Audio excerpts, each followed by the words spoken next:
আসসালামু আলাইকুম। Shakib story lounge চ্যানেলে শুনছেন ব্যোমকেশ সিরিজের গল্প অমৃতের মৃত্যু। আজ পড়ছি এর দ্বিতীয় ও শেষ পর্ব। যারা আমার ইউটিউব চ্যানেলটি সাবস্ক্রাইব করেননি, অনুগ্রহ করে চ্যানেলটি সাবস্ক্রাইব করে নেবেন। তো চলুন গল্পটি উপভোগ করা যাক।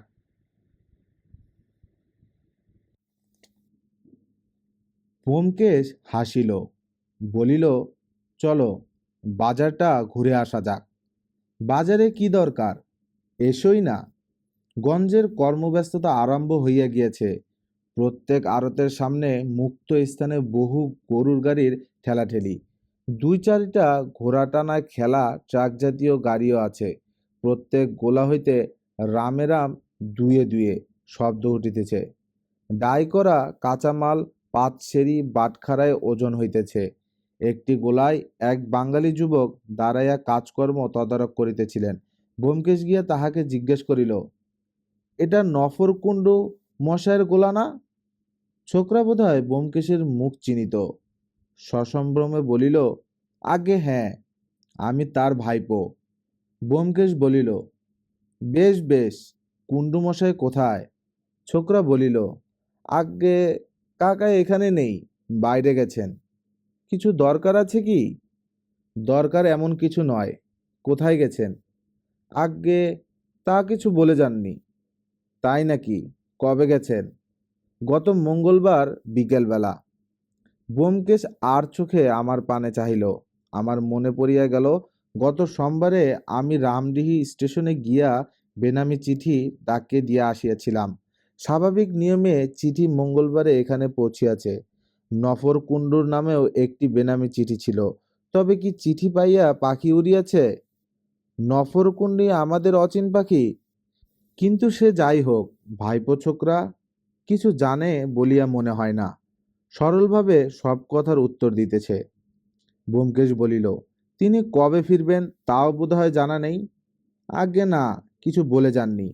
ব্যোমকেশ একটু চিন্তা করিয়া বলিল, আচ্ছা, যেদিন নফরবাবু চলে যান সেদিন সকালে কি কোনো চিঠিপত্র পেয়েছিলেন? ছোকরা বলিল, চিঠি রোজই দু চারখানা আসে, সেদিনও এসেছিল। হুম। প্রস্থানদ হইয়া ব্যোমকেশ আবার ঘুরাইয়া দাঁড়াইল। তোমাদের কটা ঘোড়া আছে? ছোকরা অবাক হইয়া চাহিল। ঘোড়া? হ্যাঁ হ্যাঁ, ঘোড়া, ওই যে ট্রাক টানে। ব্যোমকেশ আঙ্গুল দিয়া পাশের গোলা দেখাইল। যুবক বুঝিয়া বলিল, ও না, আমাদের ঘোড়া টানা ট্রাক নেই, গরুর গাড়িতে চলে যায়। এই সময় এক ইউনিফর্ম পরা কনস্টেবল আসিয়া জোড়া পায়ে দাঁড়াইয়া ব্যোমকেশকে সেলুট করিল। হুজুর, দারোগা সাহেব সালাম দিয়া হ্যাঁ।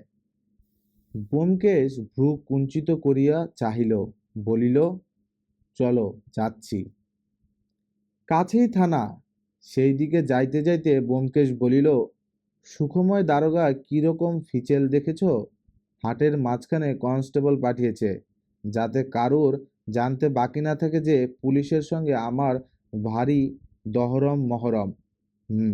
কিন্তু তলব কিসের জন্যে? বোধহয় অমৃতের পোস্টমর্টম রিপোর্ট এসেছে। থানায় পদার্পণ করিতেই সুখময় দারোগা মুখে মধুর রসের ফোয়ারা ছুটাইয়া দিলেন। আসুন আসুন ব্যোমকেশ বাবু, আসুন অজিত বাবু, বসুন বসুন। ব্যোমকেশ বাবু, আপনি এই চেয়ারটাতে বসুন। আমি আপনার কাছেই যাচ্ছিলাম, হঠাৎ নজরে পড়ল আপনারা এদিকে আসছেন। হে হে, এই নিন অমৃতের পোস্টমর্টেম রিপোর্ট। বুদ্ধি বটে আপনার, ঠিক ধরেছিলেন, বন্দুকের গুলিতেই মরেছে। বলিয়া ডাক্তারের রিপোর্ট ব্যোমকেশের হাতে দিলেন। বিচিত্র জীব এই সুখময় বাবু। এইরূপ চরিত্র আমরা সকলেই দেখিয়াছি এবং মনে মনে সহিংস তারিফ করিয়াছি, কিন্তু ভালোবাসিতে পারি নাই। ইহারা কেবল পুলিশ বিভাগে নয়, জীবনের সমস্ত ক্ষেত্রেই ছড়াইয়া আছেন। রিপোর্ট পড়িয়া ব্যোমকেশ বলিল, গুলিটা শরীরের মধ্যেই পাওয়া গিয়েছে দেখছি। কোথায় সেটা? এই যে, একটা নম্বর আটার টিনের কৌটা হইতে মাসকলাই মতো একটি সীসার টুকরা লইয়া সুখময় বাবু তাহার হাতে দিলেন। করতলে গুলিটি রাখিয়া ব্যোমকেশ কিছুক্ষণ সেটিকে সমীক্ষণ করিল। তারপর সুখময় বাবুকে জিজ্ঞেস করিল, এ থেকে কিছু বুঝলেন?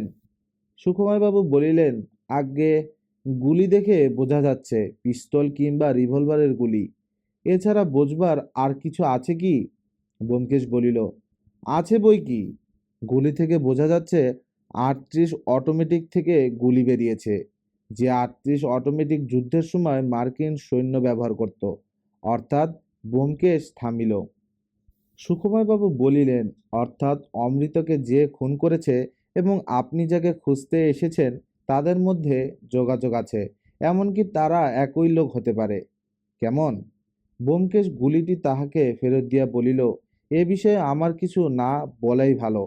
আপনার কাজ অমৃতের হত্যাকারীকে ধরা, সে কাজ আপনি করবেন। আমার কাজ অন্য। তা তো বটেই, তা তো বটেই। হ্যাঁ, ভালো কথা। সদানন্দ সুরের লাশ হাসপাতালে পাঠিয়ে দিয়েছি। রিপোর্ট এলেই আপনাকে দেখাবো। আমাকে সদানন্দ সুরের রিপোর্ট দেখানোর দরকার নেই।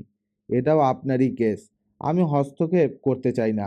আমি রুই কাতলা ধরতে এসেছি। চুনোপুঁটিতে আমার দরকার কি বলুন? সুকুমারবাবুর চক্ষু দুটি ধূর্ত কৌতুকে ভরিয়া উঠিল। তিনি বলিলেন, সে কথা 100 বার। কিন্তু ব্যোমকেশবাবু, আপনার জালে যখন রুই কাতলা উঠবে তখন আমার চুনোপুটিও সেই জালেই উঠবে। আমাকে আলাদা জাল ফেলতে হবে না। হে হে হে হে হে। চললেন নাকি? আচ্ছা, নমস্কার। বাহিরে আসিলাম। ব্যোমকেশ আমার পানে চাহিয়া হাসিয়া ফেলিল। লোকটার দুষ্টবুদ্ধির শেষ নেই, অথচ তাহার কার্যকলাপে না হাসিয়াও থাকা যায় না। ব্যোমকেশ বলিল, এখনো রোদ চড়েনি, চলো চালের কল দুটো দেখে যাই। রাস্তা দিয়া ঘুরিয়া বিশ্বনাথ রাইস মিলের সম্মুখে উপস্থিত হইতে 5 মিনিট লাগিল। বেশ বড় চালের কল, 5-6 বিঘার জমির উপর প্রসারিত, কাঁটাতারের বেড়া দিয়ে ঘেরা। গুর্খা রক্ষিত ফটক দিয়ে প্রবেশ করিলে প্রথমেই সামনে প্রকাণ্ড শান বাঁধানো চাতাল চোখে পড়ে। চাতালের ওপারে একটি পুকুর, বা পাশে ইঞ্জিন ঘর ও ধান ভানার কারোগেটের ছাউনি। ডান পাশে গুদাম, দপ্তর ও মালিকের থাকিবার জন্য এক সারি কক্ষ। সকালবেলা কাজ চালু আছে। ধান ভানার ছাউনি হইতে ছড়ছড় ছড়ছড় শব্দ আসিতেছে। কুলি মজুরেরা কাজে ব্যস্ত। গরুর গাড়ি ও ঘোড়ার ট্রাক হইতে বস্তা ওঠানামা হইতেছে। চাল কলের মালিকের নাম বিশ্বনাথ মল্লিক। থানা হইতে তাহার নাম সংগ্রহ করিলেও এবং বেনামী চিঠি পাঠাইলেও চাক্ষুষ পরিচয় এখন হয় নাই। আমরা গুর্খার মারফত এত্তলা পাঠাইয়া মিলে প্রবেশ করিলাম। দপ্তরে উপস্থিত হইয়া দেখিলাম বিশ্বনাথ বাবু সেখানে নাই। একজন মুহুরী গোছের লোক গদিতে বসিয়া খাতাপত্র লিখিতেছে। কি চান? বিশ্বনাথ বাবু আছেন? আমরা পুলিশের পক্ষ থেকে আসছি। লোকটি তটস্থ হইয়া উঠিল। আসুন আসুন, বসতে আজ্ঞা হোক। কর্তা মিলের কাজ তদারক করতে গেছেন, এখনই আসবেন। তাকে খবর পাঠাবো কি? ঘরের অর্ধেক মেজে জুড়িয়া গদির বিছানা। আমরা গদির উপর উপবেশন করিলাম। সত্য কথা বলিতে কি, আধুনিক চেয়ার সোফার চেয়ে সাবেক গদি ফরাস ঢের বেশি আরামের। ব্যোমকেশ একটি সুস্পষ্ট তাকিয়া কোলের কাছে টানিয়া লইয়া বলিল, না না, তাকে ডেকে পাঠানোর দরকার নেই। সামান্য 2-4টে কথা জিজ্ঞেস করার আছে, তা সে আপনিই বলতে পারবেন। আপনি বুঝি মিলের হিসেব রাখেন? লোকটি সবিনয়ে হস্তঘর্ষণ করিয়া বলিল, আজ্ঞে, আমি মিলের নায়েব সরকার। অধীনের নাম নীলকণ্ঠ অধিকারী। আপনি কি ব্যোমকেশ বক্সী মশাই? ব্যোমকেশ হাসিয়া ঘাড় নাড়িল। নীলকণ্ঠ অধিকারী ভক্তি তদগত চক্ষে তাহার পানে চাহিয়া রহিল। এমন লোক আছে পুলিশের নাম শুনিলে যাহাদের হৃদয় বিগলিত হয়। উপরন্তু তাহারা যদি ব্যোমকেশ বক্সীর নাম শুনিতে পায়, তাহলে তাহাদের হৃদয়বেগ বাঁধভাঙা বন্যার মতো দুকুল ছাপাইয়া প্রবাহিত হইতে থাকে। তখন আর তাহাদের ঠেকাইয়া রাখা যায় না। নীলকণ্ঠ অধিকারী সেই জাতীয় লোক। তাহার মুখ দেখিয়া বুঝিলাম ব্যোমকেশকে অদেহ তাহার কিছুই নাই। প্রশ্নের উত্তর সে দিবেই, এমনকি প্রশ্ন না করিলেও সে উত্তর দিবে। ব্যোমকেশ বলিল, আপনাকে দেখে কাজের লোক মনে হচ্ছে। মিলের সব কাজ আপনিই দেখেন? নীলকণ্ঠ সহস্রে হস্তঘর্ষণ করিল। আগে কর্তাও দেখেন, উনি যখন থাকেন না তখন আমার উপরেই সব ভার পড়ে। কর্তা মানে বিশ্বনাথ বাবু এখানে থাকেন না? আগে এখানেই থাকেন, তবে মিলের কাজকর্ম যখন কম থাকে তখন 2-4 দিনের জন্য কলকাতায় যান। কলকাতায় কর্তার ফ্যামিলি থাকেন? বুঝেছি। তা কর্তা কতদিন কলকাতা যাননি? মাসখানেক হবে, এখন কাজের চাপ বেশি। আচ্ছা, ও কথা থাক। অমৃত নামে বাঘমারি গ্রামের একটি ছোকরা সম্প্রতি মারা গেছে, তাকে আপনি চিনতেন? নীলকণ্ঠ উৎসুক স্বরে বলিল, চিনতাম বই কি। অমৃত প্রায় কর্তার কাছে চাকরির জন্য দরবার করতে আসতো। কিন্তু সদানন্দ সুরকেও আপনি চিনতেন? নীলকণ্ঠ সংহত স্বরে বলিল, সদানন্দ বাবু কাল রাত্রে বোমা ফেটে মারা গেছেন। আজ সকালে খবর পেয়েছি। সদানন্দ বাবুকে ভালো রকম চিনতাম। আমাদের এখানে তার খুব যাতায়াত ছিল। কি উপলক্ষে যাতায়াত ছিল? উপলক্ষ? কর্তার সঙ্গে ঘনিষ্ঠতা ছিল।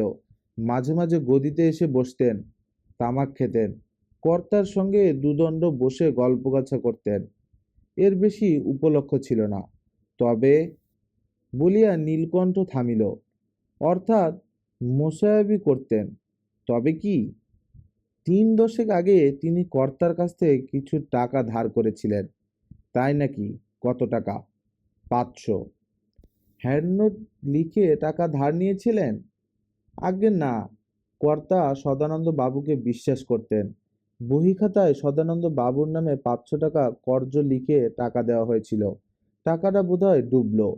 বলিয়া নীলকণ্ঠ দুঃখিতভাবে মাথা নাড়িল। ব্যোমকেশ গালে হাত দিয়া ভাবিতে লাগিল। কি ভাবিল জানি না, কিন্তু খানিক পরে বাহির হইতে ঘোড়ার চিহিহি শব্দ শুনিয়া তাহার চমক ভাঙিল। সে মুখ তুইয়া বলিল, ভালো কথা, অনেকগুলা ঘোড়া দেখলাম। সবগুলোই কি আপনাদের? নীলকণ্ঠ সোৎসাহে বলিল, আজ্ঞে সব আমাদের। কর্তার খুব ঘোড়ার শখ। 9টা ঘোড়া আছে। তাই নাকি? এতগুলা ঘোড়া কি করে? ট্রাক টানে? ট্রাক তো টানেই। তাছাড়া কর্তা নিজে ঘোড়ায় চড়তে ভালোবাসেন। উনি কম বয়সে জকি ছিলেন কি না? নীলকণ্ঠ শব্দটা আমাদের পিছন দিক হইতে চাবুকের মতো আসিয়া নীলকণ্ঠের মুখে পড়িল। নীলকণ্ঠ ভীত মুখে চুপ করিল। আমরা একসঙ্গে পিছনে ঘাড় ফিরাইলাম। দ্বারের সম্মুখে একটি লোক দাঁড়াইয়া আছে। বয়স আন্দাজ 40, ক্ষীণখর্ব চেহারা, অস্থিসার মুখে বড় বড় চোখ, হাফ প্যান্ট ও হাফ শার্ট পরা, শরীরে বিকলতা কিছু না থাকিলেও জঙ্ঘার হাড় দুটি ধনুকের মতো বাঁকা। ইনি যে মিল এর মালিক, ভূতপূর্ব জকি বিশ্বনাথ মল্লিক, তাহা নিঃসংশয়ে বুঝিতে পারিলাম। বিশ্বনাথ মল্লিক নীলকণ্ঠের দিকেই চাহিয়াছিলেন। পলকের জন্য আমাদের দিকে চক্ষু ফিরান নাই। এখন তিনি ঘরের মধ্যে 2 পা অগ্রসর হইয়া আগের মতোই শানিত কণ্ঠে নীলকণ্ঠকে বলিলেন, স্টেশনে মাল চালান যাচ্ছে, তুমি তদারকি করো গিয়ে। নীলকণ্ঠ কষাহত ঘোড়ার মতো ছুটিয়া ঘর হইতে বাহির হইয়া গেল। এইবার বিশ্বনাথ মল্লিক আমাদের দিকে চক্ষু ফিরাইলেন। তাহার মুখ হইতে মালিক সুলভ কঠোরতা অপগত হইয়া একটু হাসির আভাস দেখা দিল। তিনি সহজ সুরে বলিলেন, নীলকণ্ঠ বড় বেশি কথা কয়। আমি আগে জকি ছিলাম, সেই খবর আপনাদের শোনাচ্ছিল বুঝি? ব্যোমকেশ একটু অপ্রস্তুত হইয়া বলিল, ঘোড়ার কথা থেকে জকির কথা উঠে পড়ল। বিশ্বনাথবাবু মুখে সহস্র ভঙ্গি করিলেন। নিজের লজ্জাকর অতীতের কথা সবাই চাপা দিতে চায়। আমার কিন্তু লজ্জা নেই, বরং দুঃখ আছে। যদি জকির কাজ ছেড়ে না দিতাম, এতদিনে হয়তো খিমসিং কি খাদে হয়ে দাঁড়াতাম। কিন্তু ও কথা যাক, আপনি ব্যোমকেশ বাবু না? সদানন্দ সুরের মৃত্যু সম্বন্ধে খোঁজখবর নিতে এসেছেন। আসুন, আমার বসবার ঘরে যাওয়া যাক। বিশু মল্লিকের খাস কামরাটি আধুনিক প্রথায় টেবিল চেয়ার দিয়ে সাজানো, বেশ ফিটফাটে। আমরা উপবেশন করিলে তিনি টেবিলের দেরাজ হইতে সিগারেটের টিন বাহির করিয়া দিলেন। বিশু মল্লিকের চেহারাটি অকিঞ্চিৎকর বটে, কিন্তু তাহার আচার ব্যবহারে বেশ একটি আত্মপ্রত্যয়শীল ব্যক্তিত্বের পরিচয় পাওয়া যায়। চোখ দুটির অন্তরালে সজাগ শক্তিশালী মস্তিষ্কের ক্রিয়া চলিতেছে, তাহাও বুঝিতে কষ্ট হয় না। আমাদের সিগারেটের অগ্নিসংযোগ করিয়া তিনি নিজে সিগারেট ধরাইলেন। টেবিলের সামনের দিকে বসিয়া বলিলেন, ব্যোমকেশবাবু, আপনি কি জন্যে সান্তালগোলায় এসেছেন তা আমি জানি, বোধহয় এখানকার সকলেই জানে। এখন বলুন, আমি কিভাবে আপনাকে সাহায্য করতে পারি? অবশ্য নীলকণ্ঠের কাছে আমার সম্বন্ধে সব কথাই শুনেছেন। যদি আমাকে এই গোলাবারুদের আসামি বলে সন্দেহ করেন, তাহলে আমার মিল খুঁজে দেখতে পারেন, আমার কোনো আপত্তি নেই। ব্যোমকেশ হাসিয়া বলিল, খোঁজাখুঁজির কথা পরে হবে, এখন আমার একটি ব্যক্তিগত কৌতূহল চরিতার্থ করুন। জকির কাজ ছেড়ে চালের কল করলেন কেন? যতদূর জানি জকির কাজে পয়সা আছে। বিশুবাবু বলিলেন, পয়সা অবশ্য আছে, কিন্তু বড় কড়াকড়ির জীবন ব্যোমকেশবাবু। কখন ওজন বেড়ে যাবে এই ভয়ে আধপেটা খেয়ে জীবন কাটাতে হয়। আরও অনেক বায়নাক্কা আছে। আমার পোষালো না। কিছু টাকা জমিয়েছিলাম, তাই দিয়ে যুদ্ধের আগে এই মিল খুলে বসলাম। তা বলতে নেই মন্দ চলছে না। ব্যোমকেশ বলিল, কিন্তু ঘোড়ার মোহ ছাড়তে পারলেন না? এখানে অনেকগুলি ঘোড়া পুষছেন দেখলাম। বিশুবাবু ঈষৎ গাঢ়স্বরে বলিলেন, হ্যাঁ, আমি ঘোড়া ভালোবাসি। অমন বুদ্ধিমান প্রভুভক্ত জানোয়ার আর নেই। মানুষের প্রকৃত বন্ধু যদি কেউ থাকে, সে কুকুর নয়, ঘোড়া। তা বটে। ব্যোমকেশ চিন্তা করিতে করিতে বলিল, আমারও কুকুরের চেয়ে ঘোড়া ভালো লাগে। কত রঙের ঘোড়াই আছে, লাল, সাদা, কালো। তবে এদেশে লাল ঘোড়াই বেশি দেখা যায়, সাদা কালো তত বেশি নয়। এই দেখুন না, সান্তালগোলাতেই কত ঘোড়া চোখে পড়ল, কিন্তু সাদা বা কালো ঘোড়া একটাও দেখলাম না। বিশুবাবু বলিলেন, আপনি ঠিক বলেছেন, সাদা ঘোড়া এখানে একটাও নেই। তবে একটা কালো ঘোড়া আছে, বদ্রীদাস মারোয়ারির। বদ্রীদাস?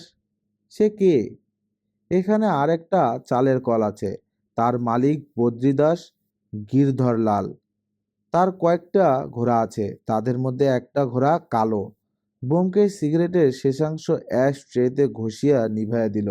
ঘোড়া সম্বন্ধে তাহার কৌতূহল নিবৃত হইয়াছে, এমনই নিরুৎসুক স্বরে বলিল, কালো ঘোড়া আছে তাহলে? যাক, এবার কাজের কথা বলি। আপনার কর্মচারীর কাছে কিছু খবর পেয়েছি, সেসব কথা আবার জিজ্ঞেস করে সময় নষ্ট করব না। সদানন্দ বাবু সুরের মৃত্যুর সংবাদ আপনি পেয়েছেন। ঘটনাক্রমে আমি তখন বাগমারি গ্রামে ছিলাম। ভয়াবহ মৃত্যু। বিশুবাবু বলিলেন, শুনেছি, বোমা ফেটে মৃত্যু হয়েছে। আপনি দেখেছিলেন? ব্যোমকেশ সংক্ষেপে মৃত্যুর বিবরণ দিয়া বলিল, এখন শুধু সদানন্দ সুরের মৃত্যুর কিনারা নয়, বোমারও কিনারা করতে হবে। আপনি বুদ্ধিমান লোক, এ বিষয়ে আমাকে যথেষ্ট সাহায্য করতে পারেন। কিভাবে সাহায্য করতে পারি বলুন।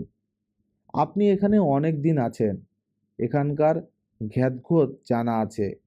মার্কিন সিপাহীর দল যখন এখানে ছিল, তখন আপনিও ছিলেন। আপনি বলতে পারেন কারা মার্কিন সিপাহীদের ছাউনিতে যাতায়াত করত। বিশুবাবু কিছুক্ষণ নতনেত্রে চিন্তা করিয়া বলিলেন, মার্কিন সিপাহীদের ছাউনিতে কারোর যাতায়াত ছিল কি না আমি বলতে পারি না, কিন্তু তাদের সর্বত্র যাতায়াত ছিল। ভারী মিশুক লোক ছিল তারা, আমার মিলেও অনেকবার এসেছে। হুম, তারা আপনার কাছে অস্ত্রশস্ত্র বিক্রি করবার চেষ্টা করেছিল কি? বিশুবাবু একটু গম্ভীর হাসিলেন। করেছিল। একজন সার্জেন্ট একটা পিস্তল বিক্রি করবার চেষ্টা করেছিল, আমি কিনিনি। আপনি কেনেননি? আর কেউ কিনেছিল? প্রশ্ন হচ্ছে লোকটাকে। আপনি কিছু আন্দাজ করতে পারেন?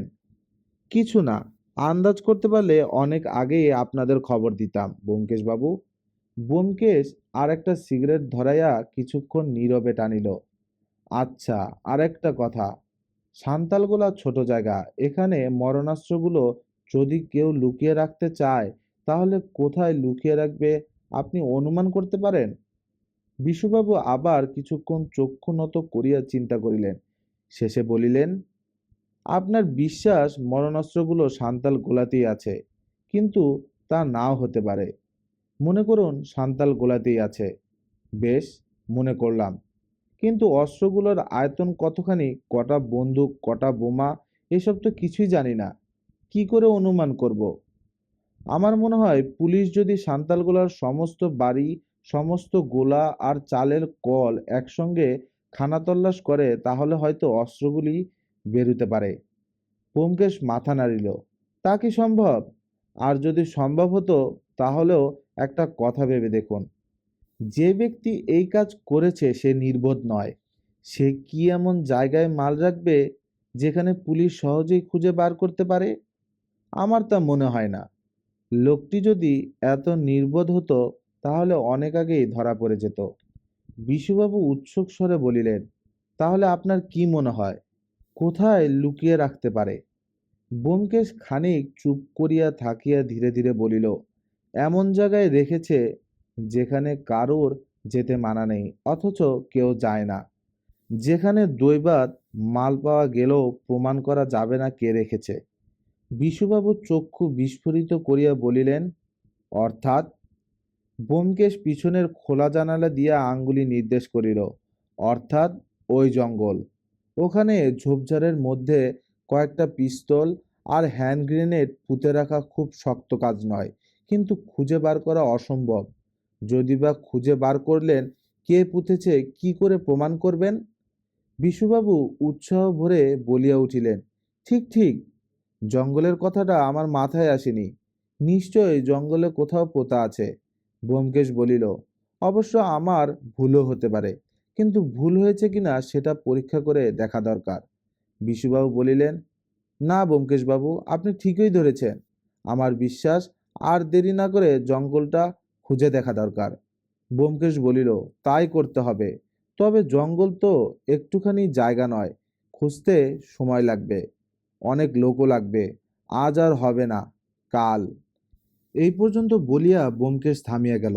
এতক্ষণ সে অসতর্কভাবে কথা বলিতেছিল, এই যেন রাশ টানিয়া নিজেকে সংযত করিল। বিশুবাবুর পানে তীক্ষ্ণভাবে ক্ষণকাল চাহিয়া থাকিয়া বলিল, বিশ্বনাথবাবু, আজ আপনাকে বিশ্বাস করে এমন কথা কিছু বললাম যা বাইরের লোকের কাছে বক্তব্য নয়। আপনি বিশ্বাসযোগ্য লোক বলেই বলেছি। আশা করি আমার বিশ্বাসের মর্যাদা রাখবেন। বিশ্বনাথবাবু বলিলেন, আপনি নিশ্চিন্ত থাকুন, আমার মুখ থেকে কোনো কথা বেরুবে না। উঠছেন নাকি? ব্যোমকেশ বলিল, হ্যাঁ, আজ উঠি। একবার ওই মারোয়ারির কি নাম, বদ্রিদাসের মিলে যাব, দেখি যদি ওর কাছে কিছু খবর পাওয়া যায়। বিকেলে আবার রামডিহি যেতে হবে, সেখানে সদানন্দ সুরের ভগ্নিপতি থাকেন। আচ্ছা, সদানন্দবাবু যে আপনার কাছে 500 টাকা ধার নিয়েছিলেন, কি জন্যে ধার চান কিছু বলেছিলেন কি? বিশুবাবু বলিলেন, তার ইচ্ছে ছিল এখানে কবিরাজি ওষুধের একটা দোকান খোলা, কিন্তু তার মূলধন ছিল না। আমার কাছে ধার চেয়েছিলেন। লোকটি গরিব হলেও সজ্জন ছিলেন। আমি টাকা দিয়েছিলাম।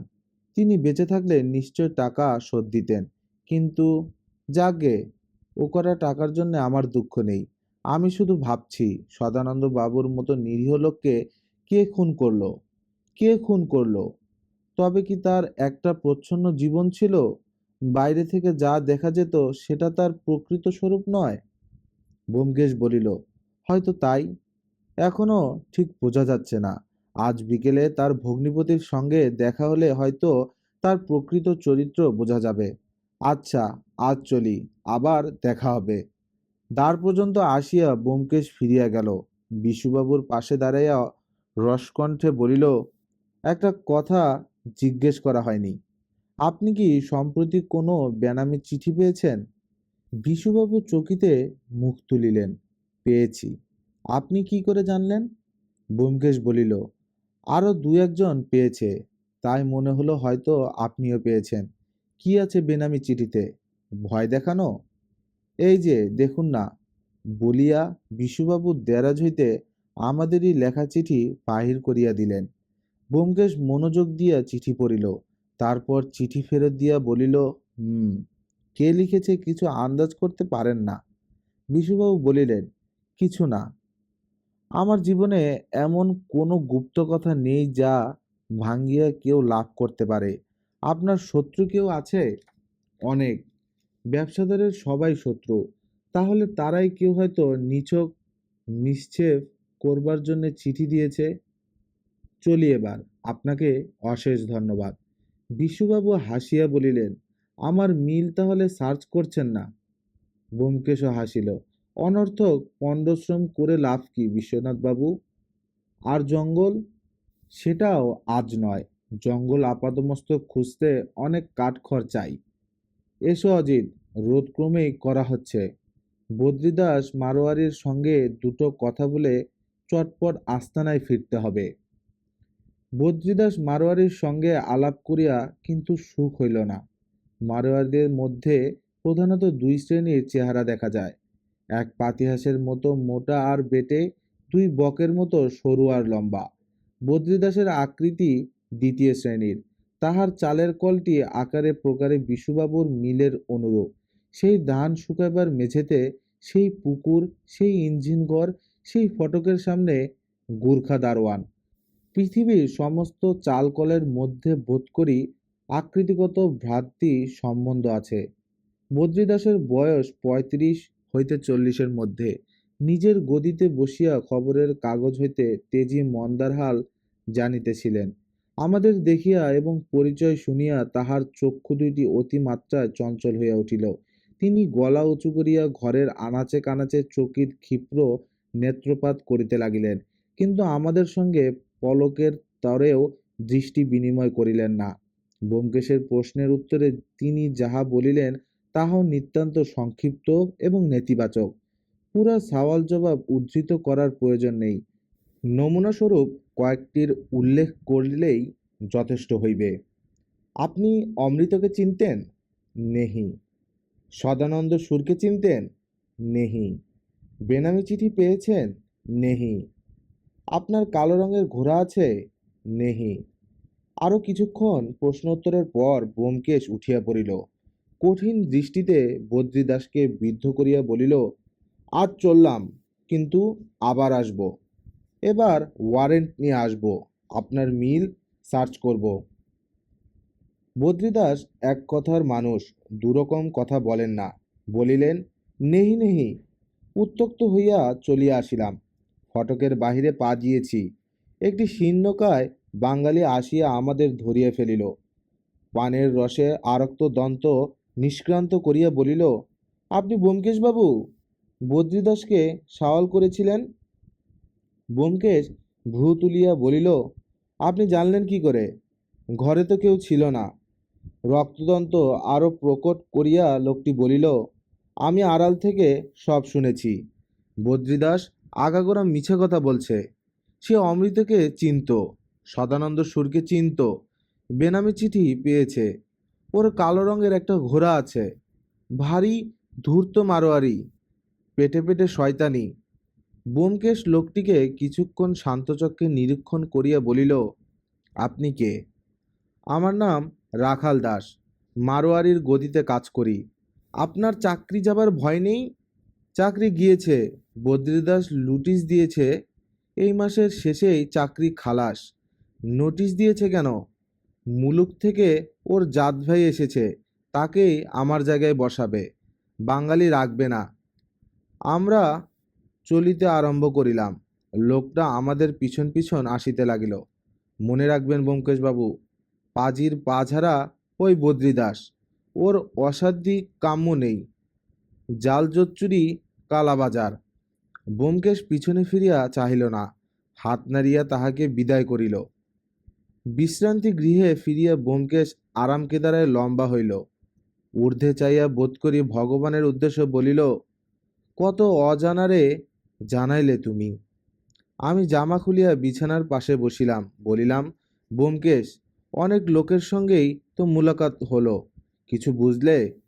সে বলিল, বুঝেছি সবই, কিন্তু লোকটিকে যতক্ষণ নিঃসংশয় চিনতে পারছি না ততক্ষণ বোঝাবুঝির কোনো মানে হয় না। কালো ঘোড়ার ব্যাপারটা কি? বদ্রীদাসের যদি কালো ঘোড়া থাকেই তাতে কি? ব্যোমকেশ কতক নিজে মনে বলিল, খটকা লাগছে। বদ্রীদাসের কালো ঘোড়া, খটকা লাগছে। তোমার ধারণা হত্যাকারী কালো ঘোড়ায় চড়ে সদানন্দ সুরকে খুন করতে গিয়েছিল? কিন্তু কেন? ঘোড়ায় চড়ে গিয়ে লাভ কি? লাভ আছে, কিন্তু লোকসানও আছে। তাই ভাবছি। যাক। সে আমার দিকে ঘাড় ফিরে বলিল, বিশ্বনাথ মল্লিককে কেমন দেখলে? বলিলাম, জকি ছিলেন, কুকুরের চেয়ে ঘোড়া ভালোবাসতেন। এ থেকে ভালো মন্দ কিছু বুঝলাম না, কিন্তু ওকে হাড়ির খবর দেওয়া কি উচিত হয়েছে? মনে করো, জঙ্গল সার্চ করার কথাটা যদি বেরিয়ে যায়, আসামি সাবধান হবে না? ব্যোমকেশ একটু বিমনাভাবে বলিল, হুম, কিন্তু আমি তাকে চেতিয়ে দিয়েছি। আমার বিশ্বাস তিনি কাউকে বলবেন না। কিন্তু যদি মুখ ফসকে বেরিয়ে যায়, তাহলে ভাবনার কথা বটে। যাক, নীলকণ্ঠ অধিকারীকেও বেশ সরল প্রকৃতির লোক বলে মনে হয়। ভারী প্রভুভক্ত, কি বলো? হ্যাঁ, কিন্তু রাখাল দাস, ও একটা সূচো। বদ্রীদাস তাড়িয়ে দিয়েছে, তাই গায়ের জাল মেটাতে এসেছিল। কিন্তু ওর কথাগুলো কি মিথ্যে? না, সব সত্যি। দুপুরবেলা আহারাদির পর একটু বিশ্রাম করিয়া লইলাম। ব্যোমকেশের মুখখানা সারাক্ষণ চিন্তিত ও উদ্বিগ্ন হইয়া রহিল। উদ্বেগের হেতুটা কিন্তু ঠিক ধরিতে পারিলাম না। বেলা 4:30টার সময় রামডিহি যাইবার জন্য প্রস্তুত হইয়া বাহির হইলাম। 4:45টায় গাড়ি। 5:10 রামডিহি পৌঁছবে। প্রাণকেষ্ট পালের সহিত সদালাপ করিয়া ফিরিতে বেশি রাত হইবে না। টিকিট কিনিয়া প্ল্যাটফর্মে প্রবেশ করিলাম। ফটকে মনতোষ টিকিট চেক করিয়া মিটিমিটি হাসিল। ফিরছেন কখন? ব্যোমকেশ বলিল, 9:10 হবে। প্ল্যাটফর্মে কিছু যাত্রী সমাগম হইয়াছে। ট্রেন আসিতে মিনিট 5 দেরি আছে। এদিক ওদিক দৃষ্টি ফিরাইতে চোখে পড়িল ক্ষীণাঙ্গ স্টেশন মাস্টার হরিবিলাস বাবুর অফিসের সামনে পীনাঙ্গ দারোগা সুকুমার বাবু তাহার সহিত সতর্কভাবে কথা বলিতেছেন। সুকুমার বাবু আমাদের দেখিতে পাইয়া হাত নাড়িলেন এবং অল্পক্ষণ পরেই আসিয়া হাজির হইলেন। তাহার চোখে অনুসন্ধিৎসার ঝিলিক। কোথাও যাচ্ছেন নাকি? রামডিহি যাব, একটু কাজ আছে। আপনি? সুকুমার বাবু বললেন, আমি কোথাও যাব না, একজনকে এগিয়ে নিতে এসেছি। এই ট্রেনেই তিনি আসছেন। হে হে বলিয়া ভ্রু নাচাইলেন। ব্যোমকেশ একটু বিস্মিত স্বরে বলিল, কে তিনি? সুকুমার বাবু বলিলেন, তার নাম নফর কুণ্ডু। তার কয়েক বস্তা চাল রেলে চালান যাচ্ছিল। একটা বস্তা ট্রেনের ঝাঁকানিতে ফেটে গিয়ে ভেতর থেকে 2 সের আফিম বেরিয়েছে। নফর কুণ্ডুও ধরা পড়েছেন। এই ট্রেনে তিনি আসছেন। বলিয়া ভ্রু নাচাইতে নাচাইতে স্টেশন মাস্টারের ঘরের দিকে প্রস্থান করিলেন। ব্যোমকেশ ললাট কুঞ্চিত করিয়া চৌকা পাথর ঢাকা প্ল্যাটফর্মের দিকে চাহিয়া রইল। আমি বলিলাম, ও হে বদ্রীদাস, মারোয়ারিরও এসেছেন? ব্যোমকেশ চকিতে চোখ তুলল। মাল গুদামের দিক হইতে বকের মতো পা ফালিয়া সৈন্যে সৈন্যে বদ্রীদাস আসিতেছেন। তাহার ভাবভঙ্গি হইতে স্পষ্টই বোঝা যায় তিনি আমাদের দেখিতে পাইয়াছেন, কিন্তু তিনি আমাদের দিকে চক্ষু ফিরাইলেন না। ধীরমন্তর পদে প্ল্যাটফর্ম হইতে বাহির হইয়া গেলেন। ব্যোমকেশের ভ্রু কুঞ্চন আরও গভীর হইল। মিনিট খানেক পরে আমি বলিলাম, ওহে বিশুবাবু উপস্থিত। কি ব্যাপার বলো দেখি? যোধপুরী ব্রিচেস পরা বিশুবাবু ফটক দিয়া প্রবেশ করিলেন। আমাদের দেখিতে পাইয়া স্থিত মুখে আগাইয়া আসিলেন। নমস্কার। কোথাও যাচ্ছেন? রামডিহি যাচ্ছি। ওহো, সদানন্দ সুরের ভগ্নিপতি? হ্যাঁ, 10টার মধ্যেই ফিরব। আপনি? একটা চালান আসবার কথা আছে, তারই খোঁজ নিতে এসেছি। দেখি যদি এসে থাকে। অস্থিসার মুখে একটু হাসিয়া তিনি মাল অফিসের দিকে চলিয়া গেলেন। ইতিমধ্যে ট্রেনের ধোঁয়া দেখা দিয়েছিল। অবিলম্বে প্যাসেঞ্জার গাড়ি আসিয়া পড়িল। গাড়িতে উঠিবার আগে লক্ষ্য করিলাম একটি 3য় শ্রেণীর কামরা হইতে পুলিশ পরিবৃত একটি মধ্যবয়স্ক ব্যক্তি অবতরণ করিলেন। অনুমান করিলাম ইনি আফিম বিলাসী নফর কুণ্ডু। মনে পাপ ছিল বলিয়াই বোধহয় বেনামি চিঠি পাইয়া গা ঢাকা দিয়েছিলেন। 2-3 মিনিট পরে গাড়ি ছাড়িয়া দিল। ব্যোমকেশের মুখে সংশয়ের ভ্রুকুটি গাঢ়তর হইয়াছে, যেন সে হঠাৎ কঠিন সমস্যার সম্মুখীন হইয়া মনস্থির করিতে পারিতেছেন না।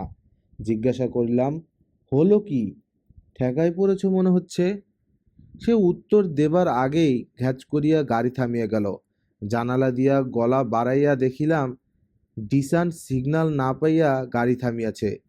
তারের বেড়ার ওপারে বাঘমারি গ্রাম দেখা যাইতেছে। যেন সমস্ত সমস্যার সমাধান হইয়াছে।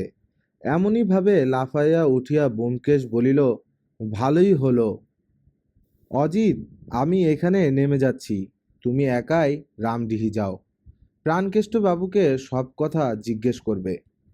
সদানন্দ বাবু তার কাছে তোরঙ্গ রেখে গিয়েছিলেন কিনা এ কথাটা জানতে ভুলো না। আচ্ছা। গাড়িটি সিটি মারিয়া আবার গুটিসুটি চলিতে আরম্ভ করিয়াছিল। ব্যোমকেশ নামিয়া পড়িল। আমি হতবুদ্ধি হইয়া জানালার বাহিরে চাহিয়া রহিলাম। সেতারের বেড়া পার হইয়া আমার উদ্দেশ্যে একবার হাত নাড়িল, তারপর বাঘমারি গ্রামের দিকে চলিল। ইতিপূর্বে ব্যোমকেশ কখনো আমাকে এমনভাবে ফেলিয়া পালায় নাই।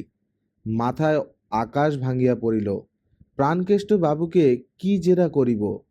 ব্যোমকেশ যখন জেরা করে তখন তাহার প্রয়োজনপূর্ণে উপভোগ করিতে পারি, কিন্তু নিজে এ কাজ কখনো করি নাই। শেষে কি ধাষ্টামো করিয়া বসিব? ব্যোমকেশ আমাকে একই আতান্তরে ফেলিয়া গেল। প্যাসেঞ্জার গাড়ি দুলকি চালে চালিয়েছে। 2-3 মাইল অন্তর ছোট ছোট স্টেশন, তবু অবিলম্বে গাড়ি রামডিহি পৌঁছবে। সুতরাং এই বেলা মাথা ঠান্ডা করিয়া ভাবিয়া লওয়া দরকার। প্রথমেই ভাবিতে হইবে, প্রাণকেষ্ট বাবুকে ব্যোমকেশ জেরা করিতে চায় কেন? প্রাণকেষ্ট বাবু সদানন্দ সুরের ভগ্নিপতি। সম্ভবত প্রাণকেষ্ট বাবুর স্ত্রী সদানন্দ বাবুর উত্তরাধিকারিণী, কারণ সদানন্দ বাবুর নিকট আত্মীয় আর কেহ নাই।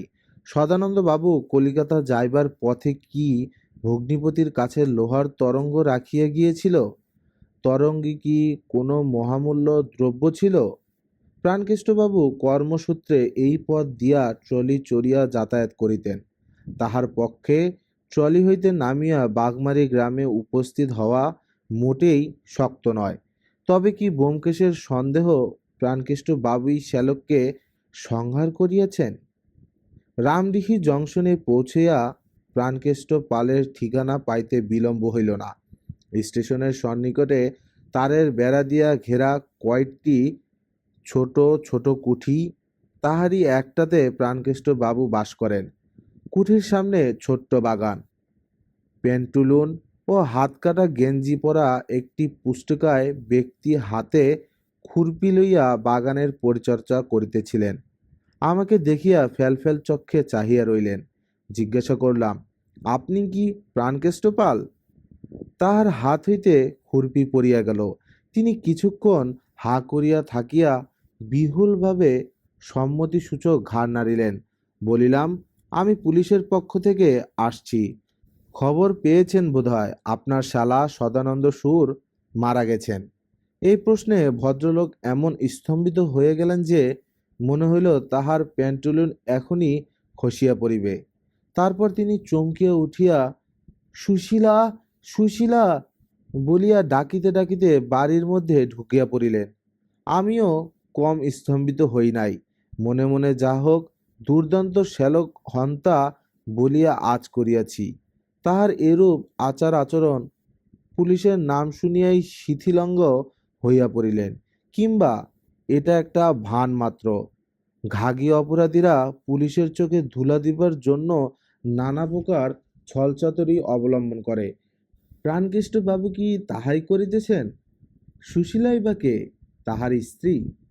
5 মিনিট কাটিয়া গেল, বাড়ির ভিতর হইতে সারা শব্দ নাই। অতঃপর কি করিব? ডাকাডাকি করিব কি ফিরিয়া যাইব, এইসব ভাবিতেছি। এমন সময় দ্বারের কাছে প্রাণকেষ্ট বাবুকে দেখা গেল। তিনি যেন কতকটা ধাতস্থ হইয়াছেন। প্যান্টুলুন যথাস্থানে আছে বটে, কিন্তু হাত কাটা গেঞ্জির উপর বুশকোট চড়াইয়াছেন। মুখে মুমূর্ষ হাসি আনিয়া বলিলেন, আসুন। সামনের বসিবার ঘরে প্রবেশ করিলাম। ঘরটি ছোট, কয়েকটি সস্তা বেতের চেয়ার ও টেবিল দিয়া সাজানো। অন্দরে যাইবার দরজায় পর্দা, বিলিতি অনুকৃতির মধ্যেও একটু পরিচ্ছন্নতা আছে। আমি অন্দরে যাইবার দরজার দিকে পিছন করিয়া বসিলাম। প্রাণকেষ্টবাবু আমার মুখোমুখি বসিলেন। শুরু করিলাম, আপনার শালা সদানন্দ বাবু মৃত্যু সংবাদ পেয়েছেন তাহলে?